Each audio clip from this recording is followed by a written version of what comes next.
Hey guys, in this video, I'm going to show you how to extrude in Blockbench.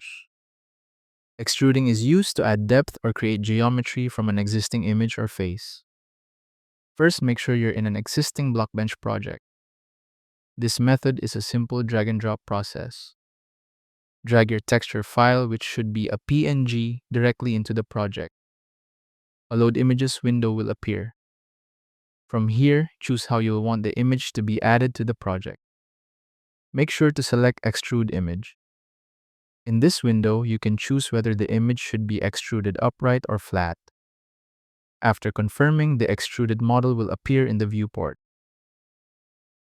Keep in mind that models created this way often generate unnecessary cubes, faces, or meshes, so you'll usually want to optimize the model afterward.